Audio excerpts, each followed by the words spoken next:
MadBhagavad Gita, Chapter-18, Moksha Upadesa Yoga, Final Revelations of the Ultimate Truth. Verse 1. Arjuna said, O mighty armed one, O master of the senses, O slayer of the Keshi demon, I wish to understand the factual distinction of renunciation and the renouncing of the fruit of actions. Verse 2. Lord Krishna, the possessor of all opulences, said, The learned know that abandonment of activities inspired by fruit of desire is renunciation, and the experienced say relinquishing the results of all actions is renunciation. Verse 3. Some in wisdom say to renounce action due to its defect of being a desire, and others say that actions based on performance of sacrifice, charity, and austerity should not be renounced. Verse 4. O Arjuna, hear from me the factual understanding regarding renunciation. Verily, renunciation is described as threefold, O tiger among men. Verse 5. Action based on performance of sacrifice, charity, and austerity should never be renounced. They certainly must be enacted. Performance of sacrifice, charity, and austerities are purifying for those in wisdom. Moreover, these activities should be performed as duty, renouncing attachment to fruitive results. This is my topmost definitive conclusion, O Arjuna. Verse 7. But renunciation of prescribed activities is not recommended. Abandoning them due to illusion is declared as the nature of mercy. Verse 8. Giving up such actions out of fear of bodily discomfort or as troublesome enacts renunciation in the nature of passion. One certainly never obtains the fruitive results of this renunciation. Verse 9. O Arjuna, prescribed actions which are performed as a matter of duty, giving up attachment to fruitive results, is considered renunciation in the nature of goodness. Verse 10. The intelligent renunciant, endowed with the nature of goodness, freed from all doubts, neither disdains disagreeable actions, nor becomes attached to agreeable ones. Verse 11. The embodied being can never completely give up activities, but it is described that by renouncing the fruitive results of actions, that one is renounced. Verse 12. Results of the three kinds of activities accrue after death, leading to hellish planets, leading to heavenly spheres, and to the human worlds in between for those desiring the results of actions, but never at any time for the Verses 13 and 14. Learn from me, O mighty armed one, these five causes, for the perfection of all activities, as described conclusively in the Vedic scriptures. The body, also the ego, the different separate perceptual senses, the various yet separated vital forces, and the fifth being the ultimate consciousness as the indwelling monitor. Whatever action a being performs by the body, speech, and mind, whether proper or improper, these five factors are its cause. But such being the case, then one who sees the embodied self as the doer, that ignorant being, devoid of any spiritual intelligence, realizes nothing. One whose mentality never considers being the doer, and whose spiritual intelligence is not attached to fruitiveness, such a person, even if warring with the whole world, does not actually slay anyone, nor become entangled by fruitiveness. Verse 18. Knowledge, the objective of knowledge, the knower of knowledge, these three are the impetus of action. The endeavor, the corresponding action, and the doer, these three are the basis of action. Knowledge, action, and the doer are described in the Vedic scriptures as three kinds only, according to the different modes of material nature. Now hear about these as well. Verse 20. Understand that knowledge by which one undivided imperishable reality is seen within all diverse living entities is in the nature of goodness. Verse 21. But that knowledge by which one experiences separated diversity within all living entities, variety in quality, and plurality in essence, understand that knowledge as in the nature of passion. Verse 22. That by which one is engrossed in some fragmental conception, as if it encompasses all, irrational, without knowledge of reality, and whimsically, is called the nature of Verse 23. That action which is devoid of fruitive desires, free from attraction and repulsion, without attachment, which is performed as duty, is called the nature of goodness. Verse 24. Then again, that action which one with desires for fruitive results, or one egotistically performs with great endeavor, is known as in the nature 25. Of passion. That action which is begun out of illusion, without considering consequence, destruction, violence, and one's own ability to fulfill it, is called in the nature of verse 26. The liberated and detached performer of actions, devoid of false ego, endued with fortitude and great enthusiasm, unaffected by success and failure, is called in the nature of goodness. Verse 27. The obsessed, craving, fruitless desires, greedy, malevolent, impure, subject to joy and sorrow, such a performer is declared in the nature of verse 28. The unqualified, degraded, slothful, deceptive, overbearing, lazy, morose, and procrastinating performer of actions is called in the nature of 29. Hear this, O Arjuna. I shall now describe comprehensively and individually the spiritual intelligence as well as the resolve according to the threefold variety of the modes of material nature.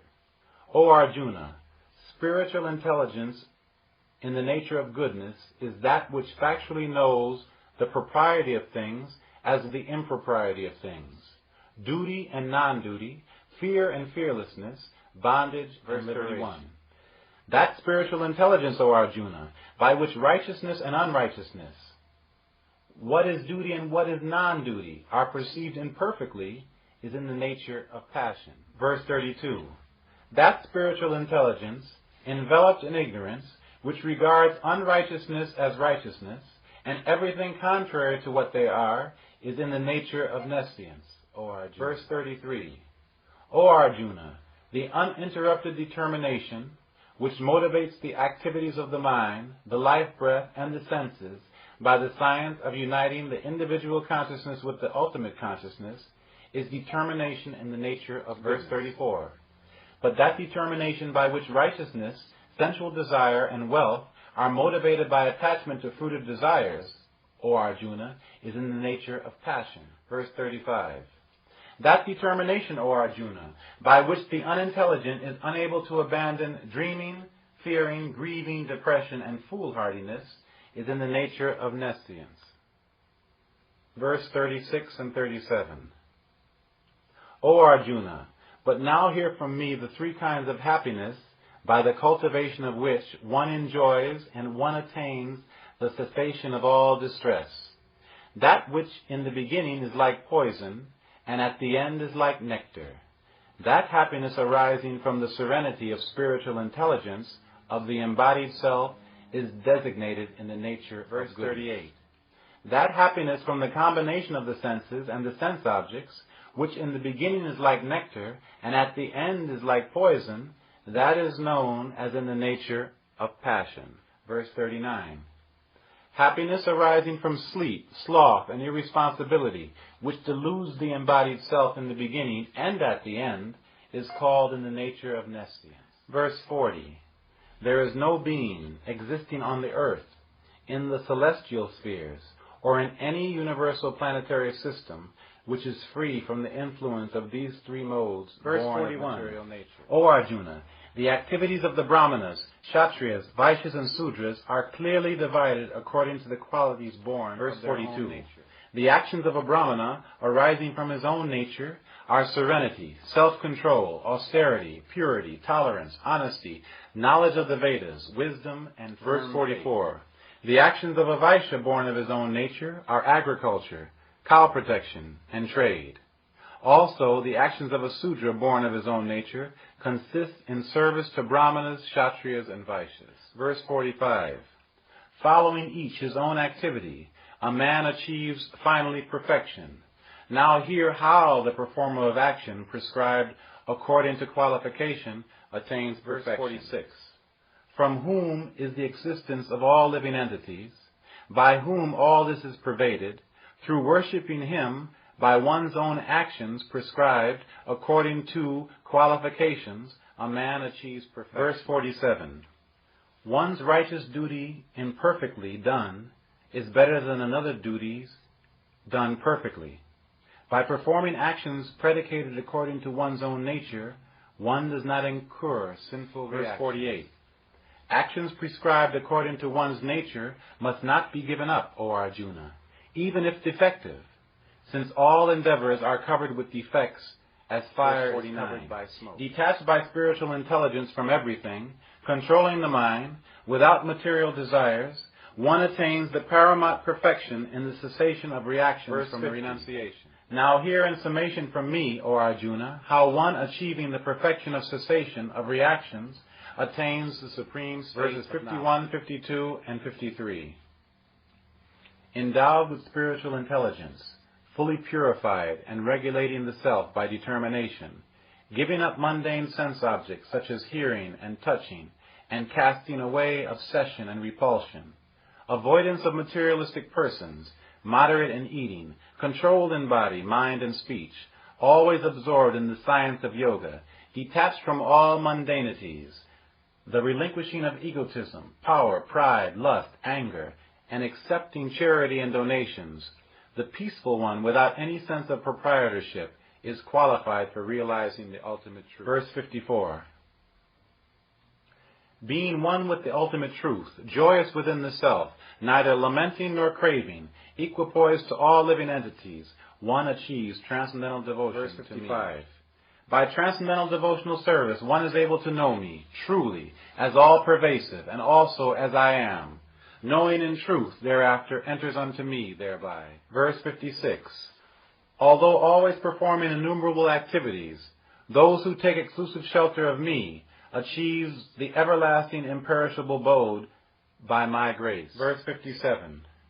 Resigning every activity unto me by the intellect, with me as the paramount goal, taking refuge of the spiritual intelligence by uniting the individual consciousness with the ultimate consciousness, be always conscious of me. Being in consciousness of me, you will overcome all obstacles and difficulties by my grace. But if due to false ego you do not listen, you shall perish. Verse 59. If rationalizing due to false ego, you resolve not to fight, such a decision is only in vain. Your own nature will compel you. Verse 60. O Arjuna, that which out of delusion you do not wish to perform, you will do unavoidably, being bound by your inclinations, born of your own nature. Verse 61. Within the hearts of all living entities resides the Supreme Lord, O Arjuna, and by the potency of the illusory energy orchestrates the movements of all living entities like figurines on a carousel. Just surrender solely unto him, completely in every way, O Arjuna. By his grace you will receive transcendental peace and the eternal abode. Verse 63. Thus the most confidential wisdom of all that is confidential has been described by me to you. Deliberating fully on this, accordingly act as you wish. Again, hear my most confidential of all paramount instructions.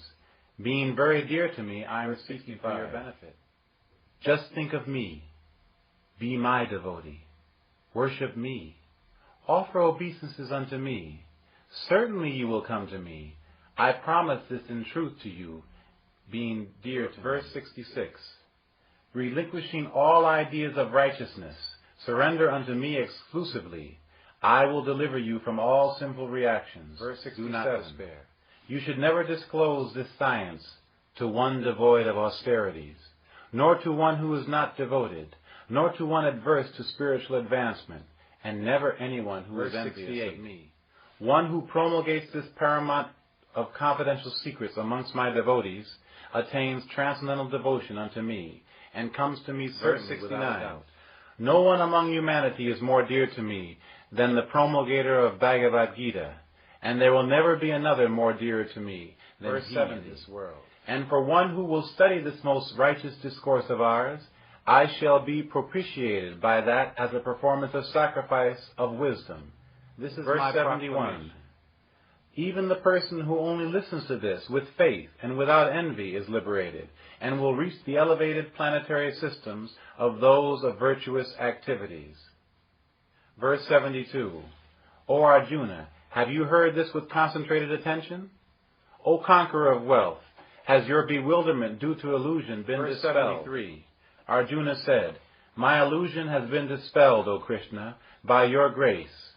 Realization is restored to me. I am stable, and all my doubts are removed. I shall execute your command. Sanjaya said, thus I have heard this wonderful, electrifying discourse of Lord Verse 75. By the grace of Krishna Dvaipayana Vyasadeva, I have heard this supreme confidential science from Lord Krishna of uniting the individual consciousness with the ultimate consciousness, as it emanated from the Supreme Lord. Verse 76. Krishna. O King, repeatedly recollecting this sacred and wonderful discourse of Lord Krishna to Arjuna, I rejoice again and again. Verse 77. O King, also repeatedly recollecting that most wonderful form of Lord Krishna, great is my wonder, and I am rejoicing again and again. Wherever there is the Supreme Lord Krishna, the master of those following the science of uniting the individual consciousness with the ultimate consciousness, and wherever there is Arjuna, there is firmly established fortune, victory, power, and virtue. This is my resolve. Thus ends the Sri Bhagavad Gita Trust translation of MadBhagavad Gita, Chapter 18, entitled Moksha Upadesha Yoga, Final Revelations of the Ultimate Truth. And thus ends the Srimad Bhagavad Gita.